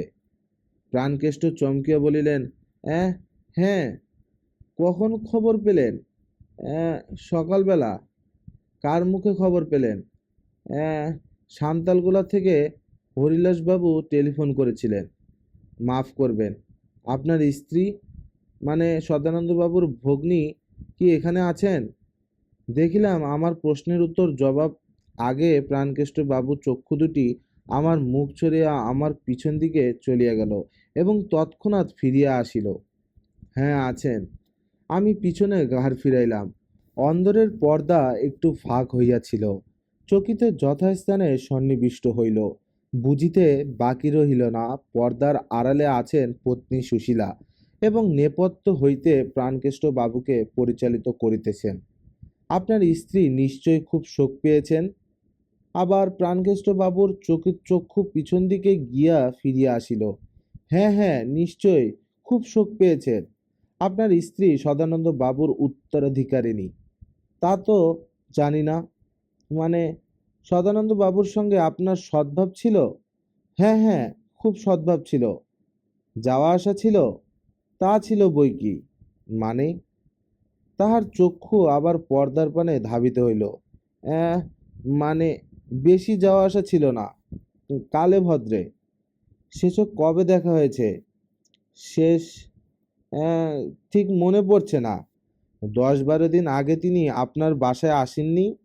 প্রাণকেষ্ট বাবুর চক্ষু দুটি ভয়ার্ত হইয়া উঠিল। কই না তো। তিনি কলকাতা যাবার আগে আপনার কাছে একটা স্টিলের ট্রাঙ্ক রেখে যাননি? প্রাণকেষ্ট বাবুর দেহ কাঁপিয়া উঠিল। না, স্টিলের ট্রাঙ্ক, না। কই, আমি তো কিছু। আমি কড়া সুরে বললাম, আপনি এত নার্ভাস হয়ে পড়ছেন কেন? নার্ভাস? না। পর্দাসরে প্রাণকেষ্ট বাবুর স্ত্রী প্রবেশ করিল। স্বামীর চেয়ারের পিছনে দাঁড়াইয়া দৃঢ়স্বরে বলিলেন, আমার স্বামী নার্ভাস প্রকৃতির মানুষ। অচেনা লোক দেখলে আরও নার্ভাস হয়ে পড়েন। আপনি কি জানতে চান আমাকে বলুন। মহিলাকে দেখিলাম। বয়স আন্দাজ 35। দৃঢ় গঠিত দেহ, চোয়ালের হাড় মজবুত, চোখের দৃষ্টি প্রখর, মুখমণ্ডলে ভ্রাতিশোকের কোনো চিহ্ন নেই। তিনি যে অতি জবরদস্ত মহিলা তাহা বুঝিতে তিলার্ধ বিলম্ব হইল না। আমি উঠিয়া পড়িলাম। আমার যা জানবার ছিল জেনেছি, আর কিছু জানবার নেই। নমস্কার। শ্রীমতী সুশীলা জেরা করা আমার কর্ম নয়। স্টেশনে গিয়া জানিতে পারলাম 9টার আগে ফিরিবার ট্রেন নেই। দীর্ঘ 2.5 ঘন্টা কাটাইবার জন্য স্টেশনে স্টলে চা খাইলাম, অসংখ্য সিগারেট পুড়াইয়া প্ল্যাটফর্মে পদাচরণ করিলাম এবং স্ত্রীকে প্রাণকেষ্ট বাবুর কথা চিন্তা করিলাম। প্রাণকেষ্ট পাল নার্ভাস প্রকৃতির মানুষ হইতে পারেন, কিন্তু তিনি যে আমাকে দেখিয়া এত বেশি নার্ভাস হইয়া পড়িয়াছিলেন তাহা কেবল ধাতুগত স্নায়বিক দুর্বলতা নয়, অন্য কারণে আছে। কি সে কারণ? প্রাণকেষ্ট পত্নীর ইশারায় আমার কাছে অনেকগুলো মিথ্যা কথা বলিয়াছেন। কি সে মিথ্যা কথা? সদানন্দ সুরের সহিত বেশি সম্প্রীতি না থাক। সদানন্দ সুর তাহার বাড়িতে যাতায়াত করিতেন। 10-12 দিন আগে কলিকাতায় যাইবার মুখে তিনি স্টিলের ট্রাঙ্কটি নিশ্চয়ই ভগ্নীপতির গৃহে রাখিয়া গিয়েছিলেন। ট্রাঙ্কে নিশ্চয়ই কোনো মূল্যবান দ্রব্য ছিল। কি মূল্যবান দ্রব্য ছিল? টাকা কড়ি, গহনা, বোমা বারুদ? আন্দাজ করা শক্ত, কিন্তু শ্রীমতী সুশীলা বাক্সে কি আছে জানিবার কৌতূহল সংবরণ করিতে পারেন নাই। হয়তো তালা ভাঙিয়াছিলেন। তাহার মতো জবরদস্ত মহিলার পক্ষে কিছুই অসম্ভব নয়। কিন্তু তারপর হয়তো ট্রাঙ্কে এমন কিছু পাওয়া গেল যে সদানন্দ সুরকে খুন করা প্রয়োজন হইল। হয়তো ট্রাঙ্কে হ্যান্ড গ্রেনেড ছিল। সেই হ্যান্ড গ্রেনেড দিয়েই সদানন্দকে। কিন্তু না, শ্রীমতী সুশীলা যত দুর্ধর্ষ মহিলাই হন, নিজের জ্যেষ্ঠ ভ্রাতাকে খুন করিবেন? আর প্রাণকেষ্টপালের পক্ষে এরূপ দুঃসাহসিক কার্যে লিপ্ত হওয়া একেবারেই অসম্ভব। আহ, কিন্তু স্টেশন মাস্টার হরিবিলাসবাবু বন্ধুকে অশুভ সংবাদটা সাত তাড়াতাড়ি দিতে গেলেন কেন? বন্ধু সুলভ সহানুভূতি। 9:30টার সময় সান্তালগোলায় ফিরিলাম। আকাশে চাঁদ আছে, শহর বাজার নিশুতি হইয়া গিয়াছে। ভাবিয়াছিলাম বিশ্রান্তি গৃহে আসিয়া দেখিব ব্যোমকেশ ফিরিয়াছে, কিন্তু তাহার দেখা নাই। কোথায় গেল সে? বিশ্রান্তি গৃহের চাকরটা রন্ধন শেষ করিয়া বারান্দায় বসিয়া ঢুলিতেছিল। তাহাকে খাবার ঢাকা দিয়া গৃহে ফিরিয়া যাইতে বলিলাম, সে চলিয়া গেল। কেরোসিনের বাতি কমাইয়া দিয়া বিছানায় অঙ্গ প্রসারিত করিলাম। পিছনের জানালা দিয়া চাঁদের আলো আসিতেছে। কোথায় গেল ব্যোমকেশ? বলা নাই, কহা নাই, ট্রেন হইতে নামিয়া চলিয়া গেল। বাঘমারি গ্রামে তার কি কাজ? এতক্ষণ সেখানে কি করিতেছে? ঘুমাইয়া পড়িয়াছিলাম। ঘুম ভাঙল কানের কাছে ব্যোমকেশ ফিসফিস গলার শব্দে। অজিত, ওঠো, একটা জিনিস দেখবে, এসো। ধর্মর করিয়া উঠিয়া বসিলাম। কি? চুপ, আস্তে। ব্যোমকেশ হাত ধরিয়া আমাকে বিছানা হইতে নামাইল, তারপর পিছনের জানালার দিকে টানিয়া লইয়া গেল। বাহিরের দিকে আঙ্গুল দেখাইয়া বলিল, দেখছ? ঘুমের ঘোর তখনও ভালো করিয়া কাটে নাই। ব্যোমকেশের ভাবভঙ্গি দেখিয়া মনে হইয়াছিল না জানি কি দেখিব, কিন্তু যাহা দেখিলাম তাহাতে বোকার মতো চাহিয়া রইলাম। জানালা হইতে 15-20 হাত দূরে ঝোপঝাড় আগাছার মাঝখানে খানিকটা মুক্ত স্থান। সেইখানে 6-7টা কৃষ্ণবর্ণ জন্তু অর্ধবৃত্তাকারে বসিয়া ঘাড় উঁচু করিয়া চাঁদের পানে চাহিয়া আছে। প্রথম দর্শনে মনে হইল কৃষ্ণকায় কয়েকটা কুকুর। বলিলাম, কালো কুকুর। কিন্তু পরক্ষণেই যখন তাহারা সমস্বরে হুক্কা হুয়া করিয়া উঠিল, তখন আর সংশয় রহিল না। স্থানীয় শৃগালের দল চন্দ্রলোকে সঙ্গীত সভা আহ্বান করিয়াছে। আমার মুখের ভাব দেখিয়া ব্যোমকেশ হো হো শব্দে অট্টহাস্য করিয়া উঠিল। শৃগালের দল চমকিয়া পলায়ন করিল। আমি বলিলাম, এর মানে? দুপুর রাত্রে আমাকে শিয়াল দেখাবার কি দরকার ছিল? ব্যোমকেশ বলিল, আগে কখনো চাঁদের আলোয় শিয়াল দেখেছ? চাঁদের আলোয় শিয়াল দেখলে কি হয়? পুণ্য হয়, অজ্ঞানিতিমির নাশ হয়। আমার মনে যেটুকু সংশয় ছিল তা এবার দূর হয়েছে। চলো এখন যাওয়া যাক। পেট চুই চুই করছে। আলো বাড়াইয়া দিয়া টেবিলে খাইতে বসিলাম। লক্ষ্য করিলাম ব্যোমকেশ ক্ষুধার্তভাবে অন্নগ্রাস মুখে পুরিতেছে বটে, কিন্তু তাহার মুখ হর্ষোৎফুল্ল। জিজ্ঞাসা করিলাম, এত ফুর্তি কিসের? দুপুর রাত পর্যন্ত ছিলে কোথায়? বাঘমারিতে? সে বলিল, বাঘমারির কাজ 9টার মধ্যেই শেষ হয়ে গিয়েছিল। তারপর? বাঘমারিতে কি কাজ ছিল? পটল, দাশু আর গোপালের সঙ্গে কাজ ছিল। কি কাজ ছিল বলবে না? যাক, তারপর? তারপর সান্তালগোলায় ফিরে এসে সুখময় দারোগার কাছে গেলাম। সেখানে 1 ঘন্টা কাটলো। তারপর গেলাম স্টেশনে। হরিবিলাস বাবু ছিলেন না। তাকে বিছানা থেকে ধরে নিয়ে এলাম। লম্বা টেলিফোন করতে হলো। এখানকার থানায় 5টি বইলোক নেই। কাল সকালে বাইরে থেকে 10 জন আসবে।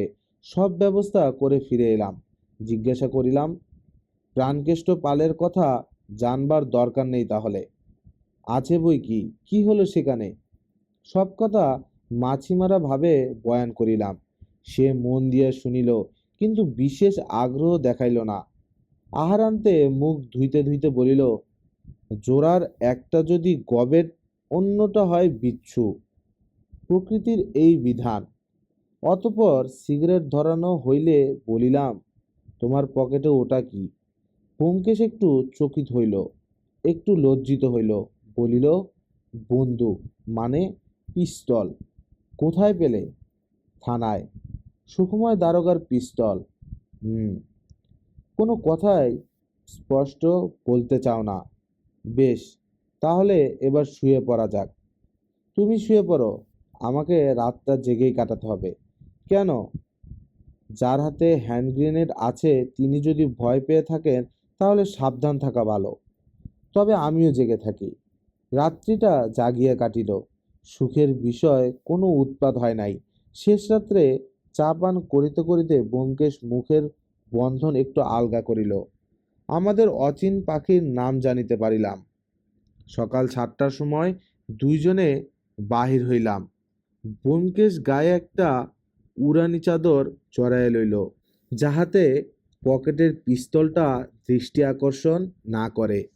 গঞ্জগোলার কর্মতৎপরতা এখনো পুরোদমে আরম্ভ হয় নাই। দুই চারিটা গরুর গাড়ি ও ঘোড়ার ট্রাক চলিতে শুরু করিয়াছে। আমরা বদ্রীদাস মারোয়ারির মিলে প্রবেশ করিলাম। বদ্রীদাস দাওয়ায় উবু হইয়া বসিয়া দাঁতন করিতেছিলেন, পাশে জল ভরা ঘটি। আমাদের প্রথমটা দেখিতে পান নাই। একেবারে কাছে পৌঁছিলে দেখিতে পাইয়া তাহার চক্ষু দুটি খাঁচার পাখির মতো ঝটপট করিয়া এদিক ওদিক ছুটাছুটি করিতে লাগিল। হাত হইতে দাঁতন পড়িয়া গেল। ব্যোমকেশ বলিল, শেঠজি, আপনাকে একবার আমাদের সঙ্গে যেতে হবে। বদ্রীদাস উবু অবস্থা হইতে অর্ধচেত হইয়া আবার বসিয়া পড়িলেন। কে কে ব্যোমকেশ বলিল, আমরা এক জায়গায় খানাতল্লাশ করতে যাচ্ছি। আপনি এখানকার গণ্যমান্য লোক, আপনাকে সাক্ষী মানতে চাই। নেহি নেহি বলিতে বলিতে তিনি জলভরা ঘটিটা তুলিয়া লইয়া দ্রুতপদে বিশেষ একটি স্থানের উদ্দেশ্যে প্রস্থান করিলেন। আমরা আবার বাহির হইলাম। বিশ্বনাথ মল্লিকের মিলে পৌঁছতে 5 মিনিট লাগিল। ফটকের কাছে নায়েব সরকার নীলকণ্ঠ অধিকারীর সঙ্গে দেখা হইল। নীলকণ্ঠ ভক্তিভরে যুক্তকর কপালে ঠেকাইয়া বলিল, এত সকালে? ব্যোমকেশ বলিল, আপনার কর্তা কোথায়? নিজের ঘরে আছেন, চা খাচ্ছেন। চলুন তার সঙ্গে দেখা করে আসি। আসুন। বিশ্বনাথ মল্লিক নিজের ঘরে টেবিলে বসিয়া পাউরুটি, মাখন ও অর্ধসিদ্ধ ডিম সহযোগে প্রাতরাশ সম্পন্ন করিতেছিলেন। আমাদের দেখিয়া তাহার চোয়ালের চর্বণ ক্রিয়া বন্ধ হইল। গলা হইতে অস্বাভাবিক স্বর নির্গত হইল। ব্যোমকেশবাবু? ব্যোমকেশ বলিল, সকালবেলায় আসতে হলো, কিন্তু তাড়া নেই, আপনি খাওয়া শেষ করে নিন। বিশুবাবু ডিমের প্লেট সরাইয়া দিয়া জোরিচ্ছরে বলিলেন, কি দরকার? দেখিলাম তাহার অস্থিসার মুখখানা ধীরে ধীরে বিবর্ণ হইয়া যাইতেছে। ব্যোমকেশ বলিল, কাল ভেবেছিলাম আপনার মিল খানাতল্লাশ করে কোনো লাভ নেই, কিন্তু আজ মনে হচ্ছে লাভ থাকতেও পারে। বিশুবাবুর রগের শিরা ফুলিয়া উঁচু হইয়া উঠিল। মনে হইল তিনি বিস্ফোরকের মতো ফাটিয়া পড়িবেন, কিন্তু তিনি অতি যত্নে নিজেকে সংবরণ করিলেন। তাহার ঠোঁটে হাসির মতো একটা ভঙ্গিমা দেখা দিল। তিনি বলিলেন, হঠাৎ মত বদলে ফেললেন কেন? ব্যোমকেশ বলিল, কারণ ঘটেছে। কাল বিকেলে আমি রামডিহি যাইনি, আপনাদের এই জঙ্গলে শিমুল গাছের কাছে লুকিয়েছিলাম। আমার সঙ্গে গায়ের 3টি ছেলে ছিল। আমরা কাল রাত্রে যা দেখেছি তার ফলে মত বদলাতে হয়েছে বিশ্বনাথবাবু। বিশ্বনাথবাবুর চোখ দুটো একবার জ্বলিয়া উঠিয়া নিভিয়া গেল। তিনি কম্পিত হস্তে একটা সিগারেট ধরাইলেন। অলসভাবে বুক পকেট হইতে একটা চাবির রিং বাহির করিয়া আঙ্গুলে ঘুরাইতে ঘুরাইতে বলিলেন, আমি যদি আমার মিল খানাতল্লাশ করতে না দিই? ব্যোমকেশ বলিল, আপনার ইচ্ছের ওপর কিছুই নির্ভর করছে না। আমি তল্লাশি পরোয়ানা এনেছি। কই দেখি পরোয়ানা। ব্যোমকেশ পকেটে হাত দিল। বিশ্ববাবু বিদ্যুৎ বেগে চাবি দিয়া দেরাজ খুলিবার উপক্রম করিলেন। ব্যোমকেশ পকেট হইতে হাত বাহির করিল, হাতে পিস্তল। সে বলিল, দেরাজ খুলবেন না। কোণঠাসা বনবিড়ালের মতো বিশু মল্লিক ঘাড় ফিরাইলেন। ব্যোমকেশের হাতে পিস্তল দেখিয়া তিনি দেরাজ খোলার চেষ্টা ত্যাগ করিলেন। তাহার মুখ দিয়া শীতকারের মতো একটা তর্জন শ্বাস বাহির হইল। ব্যোমকেশ বলিল, অজিত, বাঁশি বাজাও। পুলিশের বাঁশি পকেটে লইয়া আমি প্রস্তুত ছিলাম। এখন সবেগে তাহাতে ফুৎকার দিলাম। মিনিট খানেকের মধ্যে দারোগা সুকুময় সামন্ত ও তাহার অনুচর বর্গ ঘর ভরিয়া গেল। ব্যোমকেশ বলিল, ইন্সপেক্টর সামন্ত, বিশ্বনাথ মল্লিককে অ্যারেস্ট করুন, হাতে হাত করা পরান, ওর হাতে চাবি আছে, চাবি দিয়ে দেরাজ খুলুন, সাবধানে খুলবেন, অস্ত্রগুলো দেরাজের মধ্যেই আছে। বিশ্বনাথ মল্লিককে সহজে গ্রেপ্তার করা গেল না। তিনি বড় বিড়ালের মতোই আঁচড়াইয়া কামড়াইয়া লড়াই করিলেন। অবশেষে ৫-৬ জন মিলিয়া তাহাকে চাপিয়া ধরিয়া হাতে হাতকড়া পরাইল। তারপর টেবিলের দেরাজ খুলিয়া দেখা গেল তাহাতে ২৬টি অটোমেটিক, অসংখ্য কার্তুজ এবং ১৪টি হ্যান্ড গ্রেনেড আছে। কালাবাজারে এগুলোর দাম অন্তত ২০,০০০ টাকা। বিশ্বনাথ মল্লিক পুলিশ পরিবৃত হইয়া দাঁড়াইয়া নিষ্ফল ক্রোধে ফুলিতেছেন। হঠাৎ উগ্রকণ্ঠে বলিয়া উঠিলেন, বেশ, আমি চোরা হাতিয়ারের কারবার করি, কিন্তু অমৃতকে আর স্বর্ণানন্দ সুরকে খুন করেছি তার প্রমাণ আছে? ব্যোমকেশ শান্তকণ্ঠ বলিল, প্রমাণ আছে কিনা সে বিচার আদালত করবেন, কিন্তু মোটিভ যথেষ্ট ছিল। আর আপনি যে পিস্তল দিয়ে অমৃতকে মেরেছিলেন সে পিস্তলটা এর মধ্যেই আছে। গুলিটা অমৃতের শরীরের মধ্যে পাওয়া গেছে। ব্যালিস্টিক পরীক্ষায় সেটা প্রমাণ করা শক্ত হবে না। বিশ্বনাথ মল্লিকের চোখ দুটো ঘোলা হইয়া গেল। তিনি হাতকড়া শুদ্ধ ২ হাত দিয়া নিজের কপালে সজোরে আঘাত করিয়া এলাইয়া পড়িলেন। সেদিন বেলা ৩য় প্রহরে মধ্যাহ্নভোজ সম্পন্ন করিয়া আমরা বিশ্রান্তি গৃহের ২টি খাটে লম্বমান হইয়াছিলাম। পটল, দাশু ও গোপাল বারংবার ব্যোমকেশের পদধূলি গ্রহণ করিয়া প্রস্থান করিয়াছে। দারোগা সুকুমার সামন্ত আসামিকে সদরে চালান দিয়া স্থূপীকৃত হাঁসের ডিমের বড়া খাইতে খাইতে থানার অন্যান্য কর্মচারীদের নিকট ইহাই প্রতিপন্ন করিবার চেষ্টা করিতেছেন যে আসামির গ্রেফতারের ব্যাপারে তাহার কৃতিত্ব কম নয়। গঞ্জের কর্মপরতা ক্ষণকালের জন্য মন্দীভূত হইলেও আবার পুরাদমে চালু হইয়াছে, রামে রামে দুয়ে দুয়ে।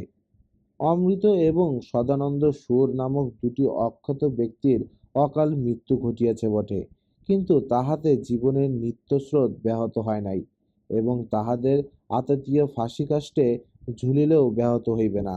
রামে রামে দুয়ে দুই, রামে নাম সত্য হয়।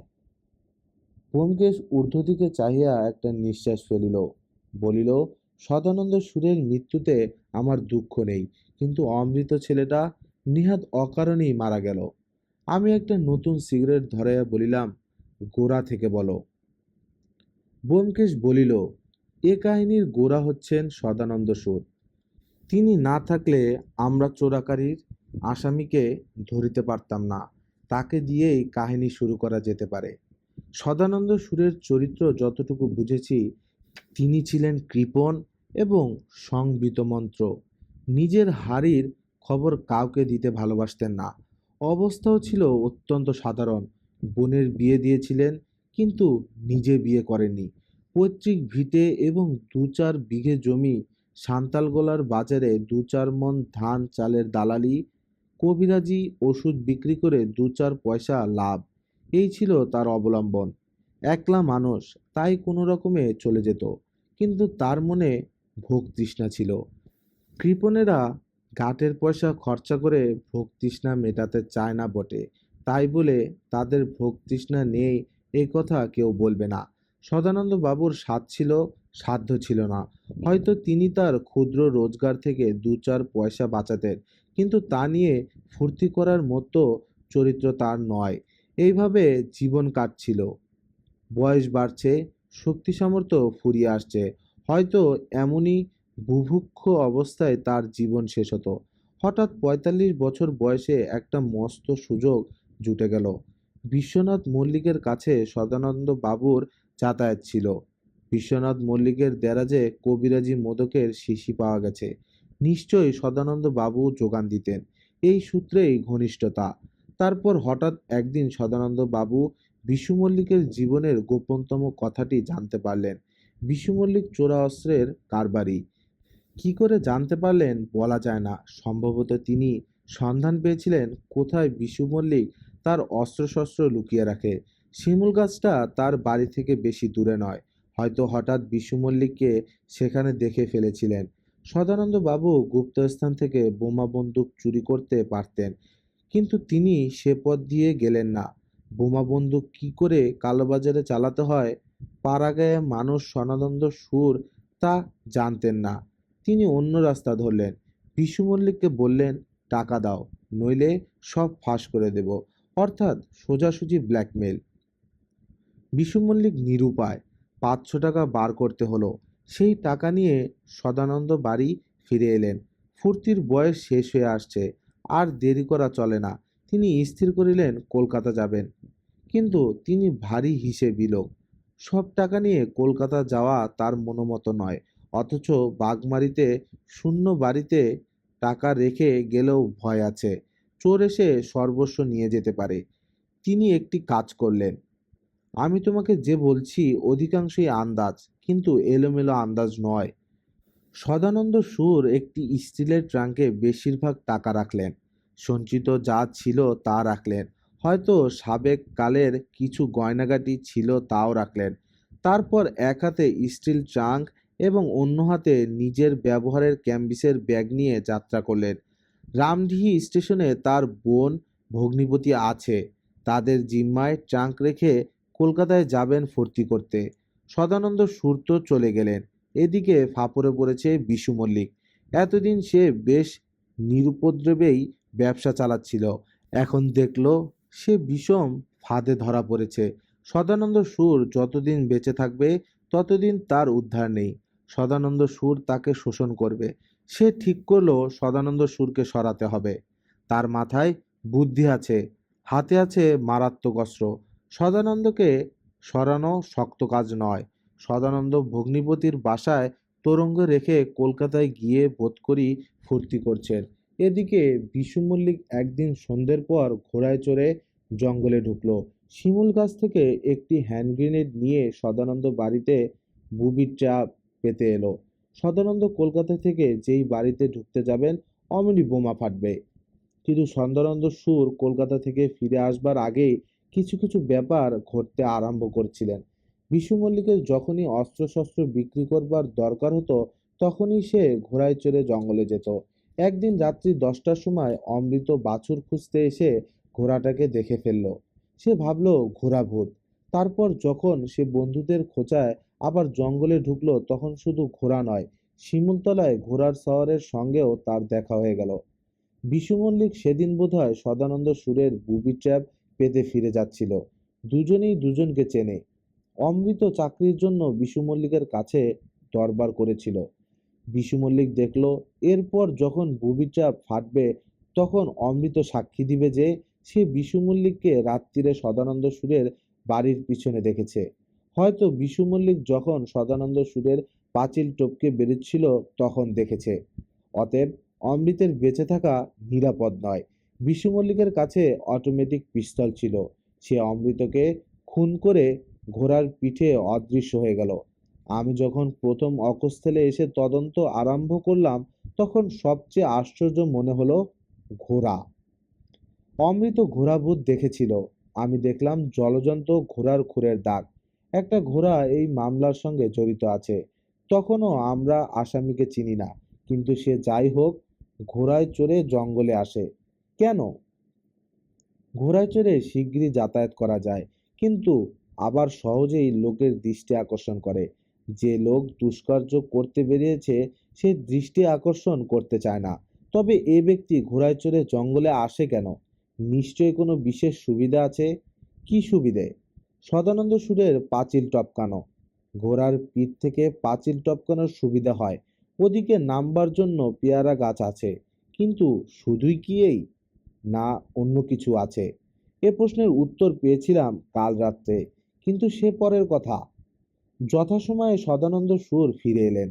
তোরঙ্গটা তিনি ফিরিয়ে আনেননি। বোধহয় ইচ্ছে ছিল বাড়িতে দুদিন বিশ্রাম করে ভগ্নিপতির বাসা থেকে তোরঙ্গে নিয়ে আসবেন, কিন্তু তার ইচ্ছা পূর্ণ হলো না। নিজের বাড়িতে ঢুকতে গিয়ে প্রায় আমাদের চোখের সামনে তিনি মারা গেলেন। সদানন্দ সুরের মৃত্যুর পর কিছুই বুঝতে বাকি রহিল না। আমি যাকে ধরতে এসেছি সেই মেরেছে অমৃত আর সদানন্দ সুরকে। যারা আগ্নেয়াস্ত্র কেনে তারা বাইরের লোক, হত্যাকারী বাইরের লোক নয়। অমৃত আর সদানন্দ সুরের চেনা লোক। অমৃত তাকে দেখে ফেলেছিল এবং সদানন্দ সুর তাকে দহন করতে শুরু করেছিল। কেবল দুটো কথা তখনও অজ্ঞাত ছিল: লোকটা কে এবং কালো ঘোড়ায় চড়ে আসে কেন। অমৃত বলেছিল কালো ঘোড়া ভূত, নাক দিয়ে আগুন বেরোচ্ছে। সবটাই তার উত্তপ্ত কল্পনা হতে পারে, আবার খানিকটা সত্যি হতে পারে। সুতরাং কালো ঘোড়ার খোঁজ নেওয়া দরকার। খোঁজ নিয়ে জানা গেল সান্তালগোলায় কেবল একটি কালো ঘোড়া আছে, তার মালিক বদ্রীদাস মারোয়ারি। তবে কি বদ্রীদাসই আমার আসামি? বদ্রীদাস লোকটি পাকাল মাছের মতো পিছিল। তিনি ধান চালে প্রচুর কাকড় মেশাতে পারেন। স্বজাতির প্রতি তার অসীম পক্ষপাত থাকতে পারে, কিন্তু তিনি দুটো মানুষকে খুন করতে পারেন এত সাহস নেই। তাছাড়া তাকে ঘোড়সাওয়ারের রূপে কল্পনা করা আমার পক্ষে একেবারে অসম্ভব। আমি বেনামি চিঠি পাঠানোর ফলে একটা কাজ হয়েছিল। সন্দেহভাজনদের দল থেকে জনকতক লোককে বাদ দেওয়া হয়েছিল। যমুনা দাস গঙ্গারাম বেনামি চিঠি পুলিশকে দেখিয়েছিল, সুতরাং সে নয়। নফরকুণ্ডুর ওপর প্রথমে সন্দেহ হয়েছিল, কিন্তু দেখা গেল তার ঘোড়া নেই। পরের ঘোড়া ধার করে কেউ খুন করতে যায় না। প্রাণকষ্ট পলকে অবশ্যই আমি ঘোড়া থেকে বাদ দিয়েছিলাম। ট্রলিতে চড়ে বাঘমারি গ্রামের কাছাকাছি যাওয়া যায় বটে, কিন্তু ট্রলিতে কুলি থাকে, তাদের চোখ এড়িয়ে খুন করার সুবিধে নেই। আমার শুধু জানবার কৌতূহল ছিল সদানন্দ সুরের ট্যাঙ্কে কি আছে। যা হোক, সন্দেহভাজনের দলকে ছাঁটাই করে মাত্র 3 জন দাঁড়ালো: বদ্রীদাস মারোয়ারি, বিশু মল্লিক আর সুখময় দারোগা। সুখময় দারোগাকে বাদ দিতে পারিনি। তার একটা ঘোড়া আছে, যদিও সেটা কালো নয়, এবং তার পক্ষে এই জাতীয় কারবার চালানো যত সহজ এমন আর কারুর পক্ষে নয়। প্রদীপের নিচেই অন্ধকার বেশি। অবশ্যই যখন জানতে পারলাম বিশু মল্লিক একসময় জকি ছিল, তখন সব সন্দেহই তার ওপর গিয়ে পড়ল। উপরন্তু জানা গেল বিশু মল্লিক সদানন্দ সুরকে 500 টাকা ধার দিয়েছে। আসলে ওটা ধার নয়, ঘুষ। সদানন্দ সুরের মতো নিঃস্ব লোককে কোনো ব্যবসাদার শুধু হাতে ধার দেবে না। আমি বিশু মল্লিকের জন্যে টোপ ফেললাম। আমার মনের প্রাণের কথা সব তাকে বলে ফেললাম। জঙ্গলে যে অস্ত্রগুলো লুকিয়ে রাখা সম্ভব, এ চিন্তা আমার গোড়া থেকেই ছিল। আমি ভেবেছিলাম শিমুল গাছের কাছাকাছি কোথাও মাটিতে পোতা আছে। বিশু মল্লিক যখন শুনল আমরা জঙ্গল খানাতল্লাশ করবার মতলব করছি, তখন সে দুশ্চিন্তায় পড়ে গেল। অস্ত্রগুলো অবশ্য খুবই যত্ন করে লুকিয়ে রাখা হয়েছে, কিন্তু বলা যায় না, পুলিশ খুঁজে বার করতে পারে। তখন বিশু মল্লিককে অবশ্য ধরা যাবে না, কিন্তু অনেক টাকার মাল বাজেয়াপ্ত হয়ে যাবে। বিশু মল্লিক লোভে পড়ে গেল। কাল বিকেলে আমি যখন রামডিহি যাবার জন্য ট্রেনে চড়লাম, তখন বিশু মল্লিক এসে দেখে গেল আমি সত্যি যাচ্ছি কিনা। আমার অবশ্য রামডিহি পর্যন্ত যাবার প্ল্যান ছিল না। স্থির করেছিলাম পরের স্টেশনে নেমে বাঘমারিতে ফিরে আসব। কিন্তু দৈব অনুকূল, ঠিক বাঘবাড়ি গ্রামের গায়ে ট্রেন থেমে গেল। গ্রামে গিয়ে পটল, দাশু আর গোপালকে জোগাড় করলাম। তাদের নিয়ে জঙ্গলে গেলাম। সারা জঙ্গল তল্লাশ করা অসম্ভব, কিন্তু সদানন্দ সুরের পাঁচিলের পাশে যেখানে ঘোড়ার খুরের দাগ পাওয়া গিয়েছিল, সেখান থেকে শিমুল গাছের গোড়া পর্যন্ত খুঁজে দেখলাম, যদিও কোথাও সদ্য খোঁড়া মাটি দেখতে পাই, কিন্তু সেরকম কিছুই চোখে পড়ল না। এখন কি করা যায়? সূর্যাস্তের বেশি দেরি নেই। জঙ্গলে বসে সিগারেট টানতে টানতে মতলব ঠিক করে নিলাম। পটলদের বললাম, চলো সান্তালগোলার দিকে যাওয়া যাক। জঙ্গলের ভিতর দিয়ে সান্তালগোলার কিনারায় পৌঁছালাম। এখানে জঙ্গল প্রায় 150 গজ চওড়া। এক প্রান্তে স্টেশন, অন্য প্রান্তে কোঅপারেটিভ ব্যাংক, মাঝামাঝি বিশু মল্লিকের মিল। মিলের এটা পিছনের দিক। কাঁটাতারের বেড়ায় ছোট খিড়কির ফটক আছে। আমি পটলদের আমার প্ল্যান বুঝিয়ে দিলাম। তারা জঙ্গলের কিনারায় সমব্যবধানে গাছে উঠে লুকিয়ে থাকবে এবং লক্ষ্য করবে ঘোড়ায় চড়ে কিংবা পায়ে হেঁটে কেউ জঙ্গলে ঢোকে কিনা। লোকটাকে চেনবার চেষ্টা করবে, কিন্তু কোনো অবস্থায় ধরবার চেষ্টা করবে না। পটল উঠল বিশু মল্লিকের মিলের সরাসরি একটা কাছে, দাশু গেল স্টেশনের দিকে, আর গোপাল ব্যাংকের দিকে। আকাশে আজও চাঁদ আছে। রাত হলেও এদের চোখ এড়িয়ে কেউ জঙ্গলে ঢুকতে পারবে না। ওদের গাছে তুলে দিয়ে আমি ফিরে চললাম শিমুল গাছের কাছে। ওই গাছটা আমার মনে ঘোর সন্দেহ জাগিয়ে তুলেছিল। অমৃতের মৃত্যু হয় ওই গাছের তলায়। এ রহস্যের চাবিকাঠি যদি জঙ্গলের মধ্যে থাকে, তবে নিশ্চয়ই ওই শিমুল গাছের কাছাকাছি কোথাও আছে। যখন শিমুলতলায় ফিরে এলাম, তখন সন্ধে পেরিয়ে গেছে, চাঁদের আলো ফুটেছে। শিমুল গাছ থেকে 20-25 হাত দূরে একটা ঝাঁকড়া গাছের গাছ ছিল। আমি তাতে উঠে পড়লাম। এইখানে বসে বাঘ শিকারীর মতো অপেক্ষা করব। আমার সঙ্গে অস্ত্র নেই। আমি এসেছি শুধু ব্র্যাগ মশাইকে দেখতে। তিনি আসবেন কিনা জানি না, কিন্তু যদি আসেন, 9টার আগেই আসবেন। শিমুল গাছের সব পাতাই প্রায় ঝরে গেছে, গাছের তলায় ছায়া নেই। চাঁদ যত উঁচুতে উঠেছে, আলো তত পরিষ্কার হচ্ছে। হঠাৎ কাছের একটা গাছ থেকে কোকিল ডেকে উঠল।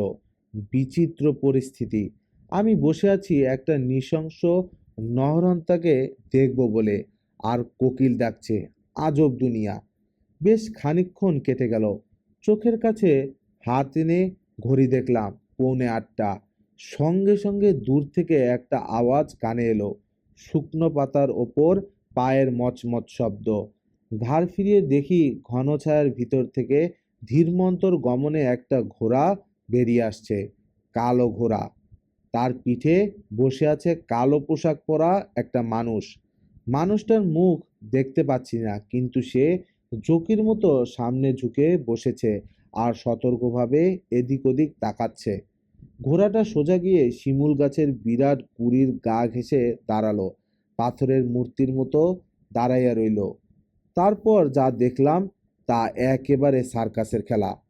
ঘোড়ার সাওয়ার টপ করে ঘোড়ার পিঠে উঠে দাঁড়ালো।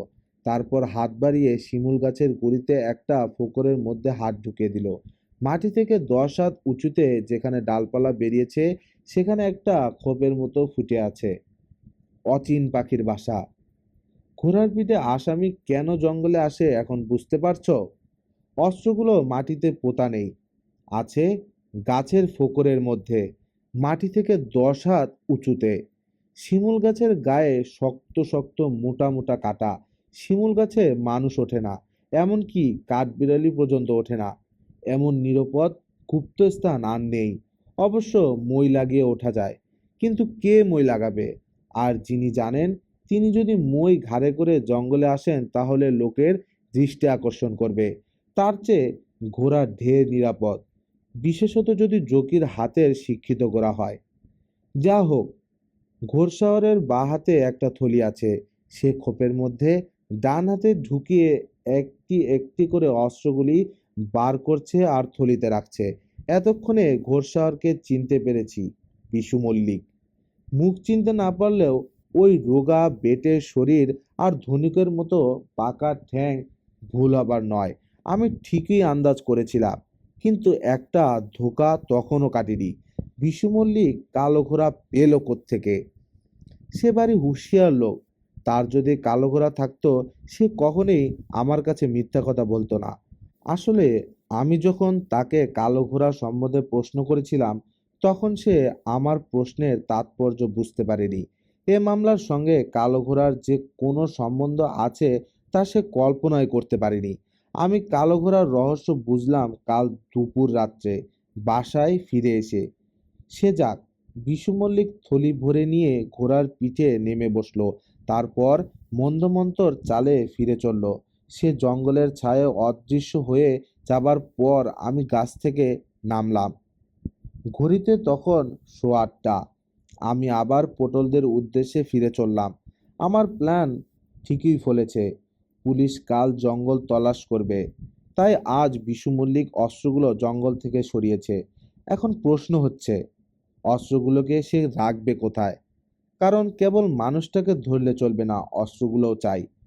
বস্তুত অস্ত্রগুলো না পেলে মানুষটাকে ধরে কোনো লাভ নেই। আমি যখন জঙ্গলের কিনারায় পৌঁছালাম, তখনও পটেলেরা গাছ থেকে নামেনি। আমাকে দেখে নেমে এলো। তিনজনই ভীষণ উত্তেজিত। তারা ঘোড়সাওয়ারকে জঙ্গলে ঢুকতে দেখেছে এবং চিনতে পেরেছে। বিশু মল্লিক তার রাইস মিলের খিড়কি ফটক দিয়ে ঘোড়ার পিঠে চড়ে বেরিয়ে এলো। পটলের গাছের প্রায় পাশ দিয়ে জঙ্গলে ঢুকলো। 40 মিনিট পরে আবার ফিরে ফটক দিয়ে মিলে চলে গেল। আমি জিজ্ঞেস করলাম, ঠিক দেখেছ, নিজের ফটকে ঢুকেছে, অন্য কোথাও যায়নি। পটল বলল, আগে না, অন্য কোথাও যায়নি। আমি নিশ্চিন্ত হলাম, অস্ত্রগুলো বিশু মল্লিক মিলেই রাখবে, অন্তত যতদিন না পুলিশ জঙ্গল তল্লাশ শেষ করে। আমি সকালবেলা তাকে বলেছিলাম মিল খানতল্লাশ করব না। আমার কথায় সে বিশ্বাস করেছে। আমাকে বিশু মল্লিক বোধহয় খুবই সরল প্রকৃতির লোক বলে মনে করেছিল।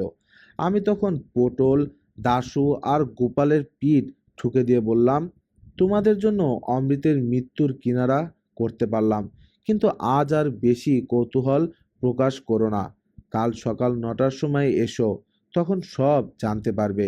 কিন্তু সাবধান, কাউকে একটি কথা বলবে না। তারা গ্রামে ফিরে গেল। আমি থানায় গেলাম। সুখময় দারোগার কাছে পিস্তলটা জোগাড় করে স্টেশনে গেলাম। স্টেশন থেকে কাজকর্ম সেরে যখন ফিরে এলাম, তখন রাত দুপুর। তুমি নাক ডাকিয়ে ঘুমোচ্ছ, তোমাকে জাগালাম না। পিছনের জানালার কাছে গিয়ে দাঁড়ালাম। দেখি জানালার বাইরে কয়েকটা জন্তু বসে আছে। প্রথমটা আমিও ভেবেছিলাম কালো কুকুর, তারপর লক্ষ্য করে দেখলাম কুকুর নয়, শিয়াল। ব্যাস, সঙ্গে সঙ্গে কালো ঘোড়ার রহস্য ভেদ হয়ে গেল। বুঝতে পারলে না? অত্যন্ত সহজ, এমনকি হাস্যকর। কেন যে কথাটা মাথায় আসেনি জানি না।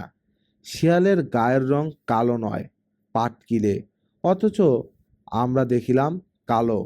ঘোড়াটাও কালো ছিল না, ছিল গাঢ় বাদামি রঙের, ইংরেজিতে যাকে বলে চেস্টনাট। চাঁদের আলোয় সব গাঢ় রঙই দূর থেকে কালো দেখায়। তাই অমৃত কালো ঘোড়া ভূত দেখেছিল, আমিও কালো ঘোড়া দেখেছিলাম। এই হলো কালো ঘোড়ার রহস্য। রহস্য না বলে যদি পরিহাস বলতে চাও, তাতেও আপত্তি নেই। রাত্রে খেতে বসে তুমি সন্ত্রিক প্রাণকেষ্ট পালের উপখ্যান বললে। ওদের গলত কোথায় বুঝতে বেশি কষ্ট হয় না। প্রাণকেষ্ট পাল নিজের কাজে বেশ দক্ষ, কিন্তু ঘরে জারিজুরি চলে না। স্ত্রীর কাছে কেঁচো। সদানন্দ সুর বোনের কাছে তরঙ্গ রেখে গিয়েছিলেন ঠিকই, তরঙ্গ গোড়ায় ভাঙ্গা হয়নি। কিন্তু যখন তার মৃত্যু সংবাদ এলো, তখন ভগিনী সুশীলা আর দ্বিধা করলেন না। তরঙ্গের তালা ভাঙলেন এবং যা পেলেন আত্মসাৎ করলেন। হয়তো দাদার বিষয় সম্পত্তি সবই তিনি শেষ পর্যন্ত পাবেন, কিন্তু আইনের কথা কিছু বলা যায় না। হাতে যা পাওয়া গেছে তা হজম করাই বুদ্ধিমানের কাজ। এই হচ্ছে ভগিনী সুশীলার মনতত্ত্ব। প্রাণকৃষ্ণ পাল কিন্তু পুরুষ মানুষ, রস দীর্ঘ, জ্ঞান আছে।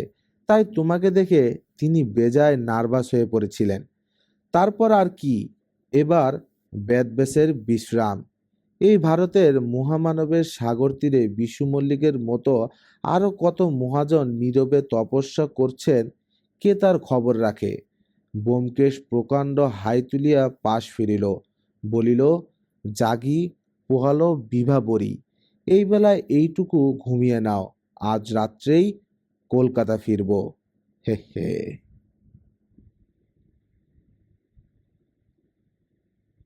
এতক্ষণ শুনছিলেন ব্যোমকেশ সিরিজের একটি গল্প, অমৃতের মৃত্যু। আজ পড়ছিলাম এর দ্বিতীয় এবং শেষ পর্ব। গল্প পাঠ ভালো লাগলে চ্যানেলটি সাবস্ক্রাইব করে সঙ্গে থাকবেন। আশা করছি খুব শীঘ্রই আবার দেখা হয়ে যাবে নতুন কোনো গল্প নিয়ে। ধন্যবাদ সবাইকে। আল্লাহ হাফেজ।